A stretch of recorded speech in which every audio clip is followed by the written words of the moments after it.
The second piece on that album was called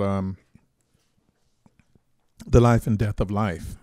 That was another work that I did in concert a lot.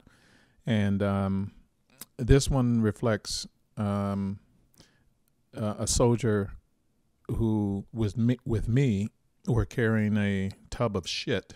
In Vietnam, there wasn't running water and so forth, so you had to go to these outhouses, do your thing, and then, you know, there's a little hole there. You get up, you walk away, you feel like, wow, cool. I feel like I'm back home. But in actuality, it's just a bucket underneath that fills up and it stinks and all that stuff. Well, somebody's got to empty that.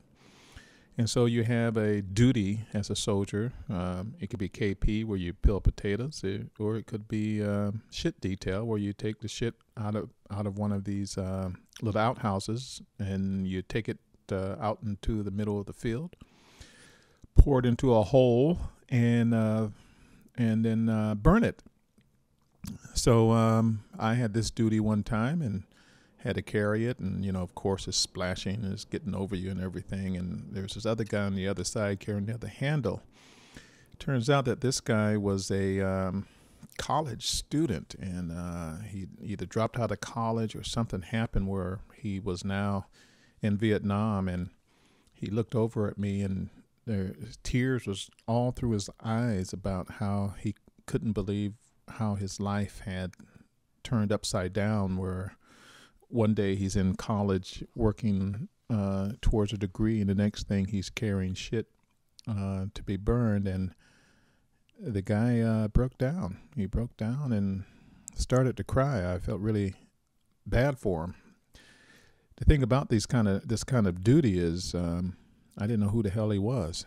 We you know, in Vietnam there wasn't this where a unit of, you know, 30 or 40 people went together and then went out to Vietnam, and it was an individual war where we all went there as individuals, and then you just hooked up with a company that was already there.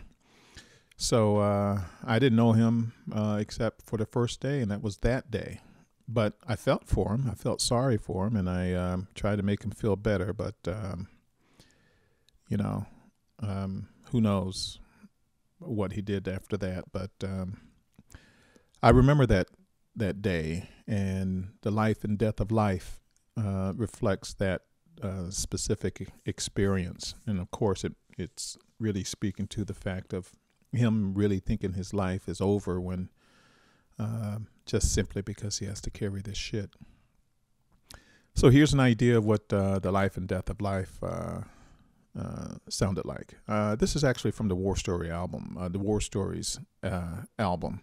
What I would want you to listen to is specific to the melody and how it's played by Jim Ogren.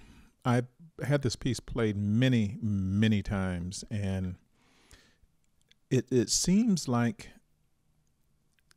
because the melody is so simple, a lot of the players who've played it since Jim Ogren seems they feel like they need to do something with it other than just play it.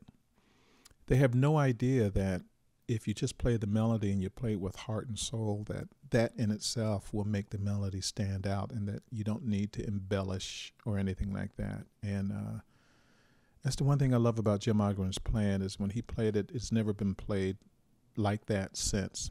In fact, I'll give you an idea of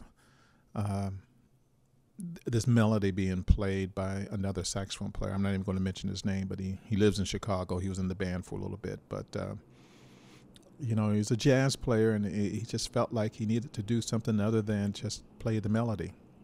So here's the War Stories rendition of The Life and Death of Life.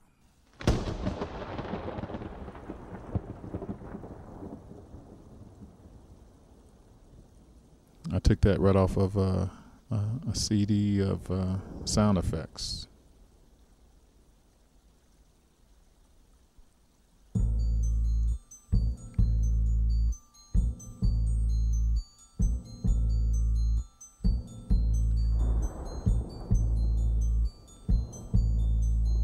Interesting, when I was recording this, the orchestra bells were a last-minute thing with the percussionist, he said, hey, wouldn't it be cool if we had bells in there? Then he pulled out the timpani and started playing that as well. It was pretty cool.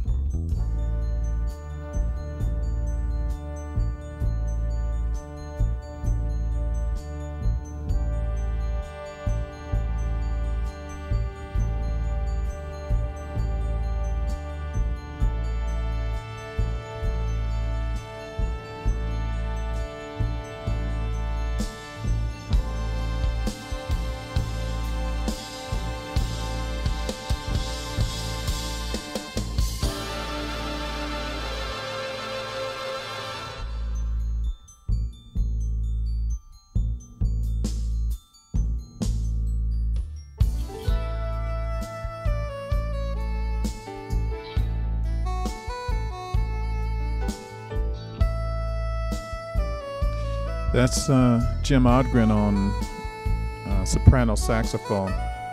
What a beautiful sound.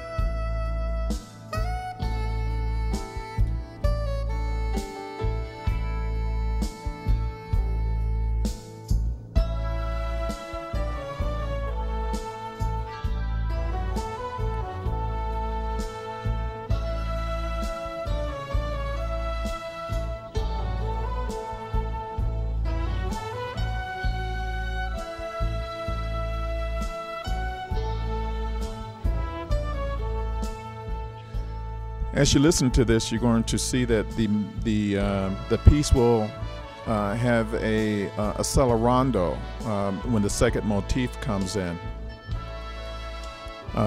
So it's not rushing. It was purposeful.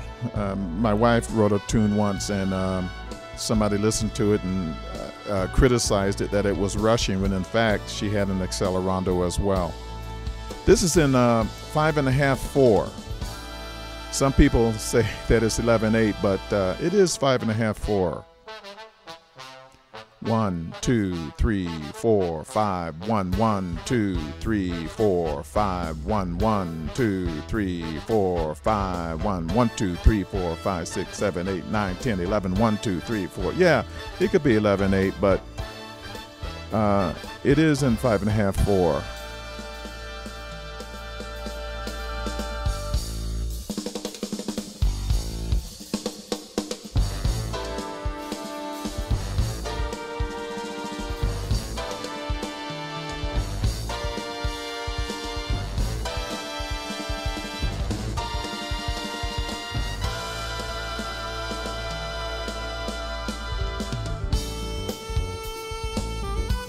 Jim Odgren one more time on soprano saxophone. What a beautiful sound. Anecdotally, this was initially a solo taken by Howard Levy on harmonica. Fantastic harmonica player here in Chicago. But it just didn't fit with the essence of this pentatonic melody that is this tune. So I asked Jim to take one, and he did a very nice job of it.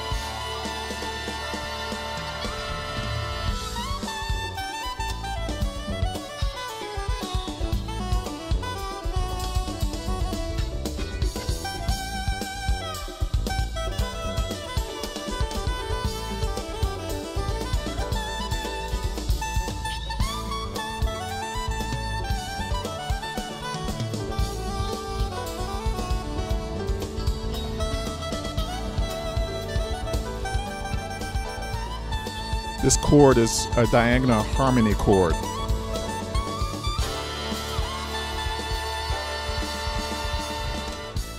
It's based on a concept I developed when I was a senior at Berkeley. Tried to come up with a way that I could have some unique sounding chords, and so I came up with a concept called diagonal harmony.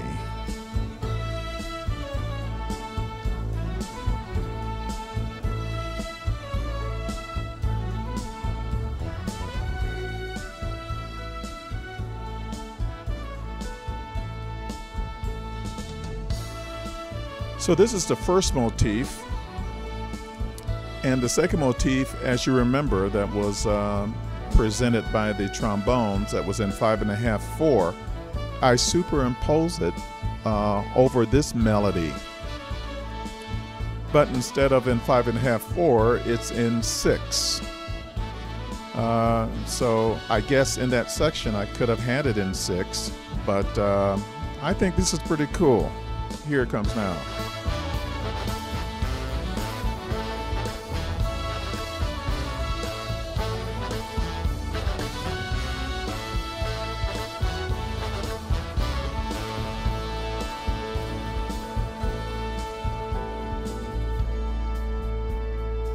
And this last explosion is supposed to represent death. Much like life.